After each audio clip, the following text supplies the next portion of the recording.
அனைவருக்கும் வணக்கம். நம்ம ஊர்ல வெள்ளையும் சொல்லையுமா பல தலைவர்கள் மைக்க பிடிச்சு ஆவேசமாக பேசுவாங்க. தொலைக்காட்சி விவாதங்களிலும் கழுத்து நரம்பு புடைக்க பேசுவாங்க. ஆனா கடைசியில மோடி ஒளிகன்னு சொல்லி முடிப்பாங்க. பார்க்கறதுக்கும் கேட்கறதுக்கும் இவங்க ஏதோ பெரிய மேதாவிகள் மாதிரி தெரியலாம். ஆனா இந்த தலைவர்களுக்கு தங்கள் கட்சியை பத்திய சுய விளம்பரம் மற்றும் மோடி ஒளிக இதுதான் முக்கியம்.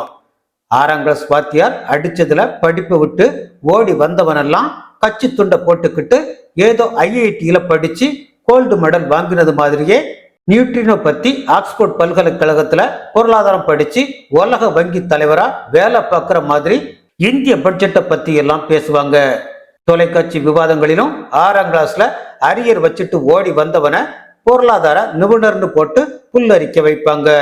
இந்த மெண்டல்களும் எந்த சப்ஜெக்டா இருந்தாலும் கொஞ்சம் கூட கூச்சமே இல்லாம வாய்க்கு வந்ததை தொலைக்காட்சி விவாதங்கள்ல உளறி வைக்கும். நம்ம ஊர் குப்பனும் சுப்பனும் இதை பார்த்து தங்களோட பொருளாதார அறிவியல் அறிவுகளை வளர்த்துக்கிட்டு மறுநாள் டீ கடையில பொழந்து கட்டுவாங்க. இவங்க தான் எல்லா சப்ஜெக்டிலும் மாஸ்டர் ஆச்சு. ஒரு பேச்சுக்கு ஜட்டி போடுறது அவசியமானு கேட்டு இவங்களை கருத்து கேட்டா எப்படி இருக்கும்னு பார்க்கலாம்.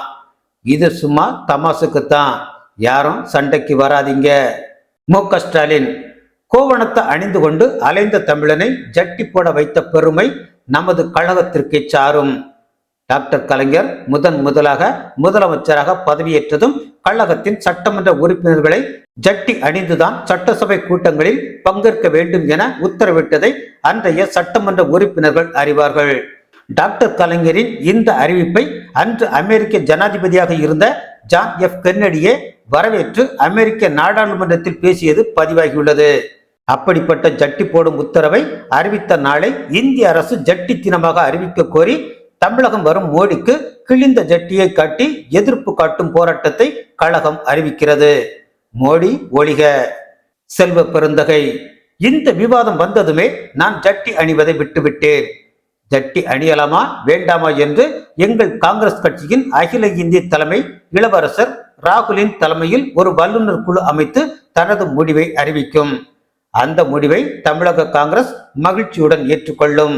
ராகுலின் உத்தரவுப்படி காங்கிரஸ் கட்சியினர் ஜட்டி போடலாமா இல்லை போடாமலேயே அலையலாமா என ராகுலின் முடிவை அப்படியே ஏற்று செயல்படுத்துவோம்.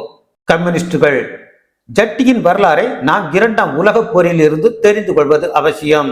ஹிட்லரின் நாஜி படைகள் லெனின்கிராட் நகரை முற்றுகையிட்டு தாக்குதலை நடத்தியது. பல நவீன ஆயுதங்கள், பீரங்கிகள், கவச வாகனங்கள் சகிதமாக பல வருடங்களாக நீடித்த இந்த முற்றுகையில் கடைசியில் ஹிட்லரின் படைகள் அடியோடு அழிய காரணமாக இருந்தது ஜட்டி.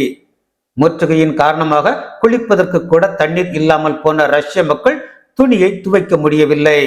ஜெர்மானியர்களின் தாக்குதலை முறியடிக்க கடைசியில் தாங்கள் பல மாதங்களாக துவைக்காமல் போட்டிருந்த ஜட்டியை கழற்றி ஜெர்மன் இராணுவத்தின் மீது வீசினர். துவைக்காத அந்த ஜட்டிகளின் நாற்றம் தாங்க முடியாமல் நாஜி இராணுவம் அழிந்தது வரலாறு. நமது நாட்டில் தயாரிக்கப்படும் ஜட்டிகளின் விலை மிகவும் அதிகம் என்பதால் உழைக்கும் வர்க்கத்தால் அதை வாங்கி அணிய முடியாத நிலை உள்ளது. இந்த நிலையை மாற்றி அனைவரும் வாங்குவதற்கு வசதியாக சீனாவில் தயாராகும் மலிவு விலை ஜட்டிகளுக்கு சுங்க வரியை ரத்து செய்ய வேண்டி நமது உண்டியல் கட்சி சார்பாக நாடு தழுவிய பந்த் நடத்தப்படும். ஜட்டி போடும் தொழிலாளர்களின் ஒற்றுமை ஓங்குக. ஜட்டி புரட்சி வெல்க. மோடி ஒழிக. சீமான் ஜட்டிக்கும் தமிழனுக்கும் என்ன சம்பந்தம்டா? என்னோட முப்பாட்டன் ஜட்டி போட்டுக்கிட்டா பழனியில நிக்கிறான், இல்லையே கோவணத்தை தானே கட்டி இருக்கான். வயக்காட்டுல சேத்துல இறங்கி விவசாயம் பண்ண என் முப்பாட்டனுங்க ஜட்டியா போட்டாங்க. கோவணத்தோட தானே விவசாயம் பண்ணுனா. முப்பாட்டியை சைட் அடிச்சு கட்டிக்கிட்டாங்க. ஆரிய வந்தேரி பட்டாப்பட்டி டயர் போட வச்சான். ஐரோப்பிய வந்தேரி ஜட்டி போட பழக்கி நம்ம கோவணத்தையே மறக்க வச்சிட்டான். கோவணம் எப்படிடா வருது அதை சொல்லுடா முதல்ல. 10,000 வருஷமா ஆதி தமிழங்கோட வேட்டி. அந்த வேட்டி கிழிஞ்சிட்டா அதையே பார்ட்டா கிழிச்சு 20 கோவணமா நம்ம முப்பாட்டன் கட்டுனான். இதான் தமிழனின் வரலாறு. இதான் தமிழனின் வரலாறு. இதில் ஜட்டி பட்டாப்பட்டி டிராயர்களுக்கெல்லாம் இங்க என்ன வேலை? தமிழ் தேசியம் கிடைச்சு நான் மட்டும் பிரதமராயிட்டா என் அண்ணன் பிரபாகரன் கொடுத்த AK-74 துப்பாக்கி எடுத்துக்கிட்டு ரோட்டுக்கு வந்துடுவேன். நம்ம தம்பிகள் கையிலும் ஆளுக்கு ஒரு AK-74 கொடுத்துடுவேன். ஒரு பயல ரோட்டுல நடக்க விட மாட்டேன். போறவன் வர்றவன் அத்தனை பேரையும் கூப்பிட்டு நம்ம தமிழ் பாரம்பரியப்படி கோவணம் கட்டி அதுக்கு மேல பேண்ட் போட்டு இருக்கானா, இல்ல வந்தேரிகளோட கலாச்சாரப்படி உள்ள ஜட்டி போட்டு இருக்கானான்னு செக் பண்ணி ஜட்டி மட்டும் போட்டு இருந்தா அவன் போட்டு இருக்கிற ஜட்டியை கலட்டாமலேயே ஜட்டியை சுட்டு தள்ளிடுவேன். திருமாவளவன்: நமது இயக்கத்தின் வசனமே அடங்க மறு, அத்துமீறு, புரட்சி செய். ஒடுக்கப்பட்ட தாழ்த்தப்பட்ட மக்களுக்கு எதிரானது இந்த ஜட்டி பழக்கம். கோவணத்தையும் பட்டாப்பட்டி அன்றாயருமே நமது மக்களின் அடையாள சின்னம். கைலியை தூக்கி கட்டிக்கொண்டு ரவுடித்தனம் செய்யவும், பிறரை மிரட்டி வாங்கிய பணத்தில் டாஸ்மாக் சரக்கு ஏற்றி வேட்டி இல்லாமல் தெருவில் விழுந்து கிடக்கும் போதும் ஒடுக்கப்பட்ட மக்களை காப்பது பட்டாப்பட்டி டிராயர் தான். இந்த இடத்தில் மற்றொன்றையும் பதிவு செய்ய விரும்புகிறேன். ரவுடித்தனம் செய்து காவல்துறையிடம் சிக்கும் நமது இயக்க சிறுத்தைகளை போலீசார் அந்த இடத்திலேயே வேட்டியை கழட்டி பட்டையை கிளப்பி ஊர்வலமாக நடக்க வைத்து காவல் நிலையத்திற்கு கொண்டு போகும்போது பல இடங்களில் பட்டாப்பட்டி டிராயர் தான் நமது மானத்தை காப்பாற்றியுள்ளது. இப்படிப்பட்ட ஒடுக்கப்பட்ட மக்களின் அன்றாயரை அழித்து ஜட்டி போட சொல்லும் மோடி ஒழிக. கி. வீரமணி: ஆரிய பார்ப்பனர்கள் மட்டுமே அணியலாம் என மனு தர்மத்தில் சொல்லப்பட்ட ஜட்டியை சூத்திரனும் அணியலாம் என மாற்றியவர் தந்தை பெரியார்.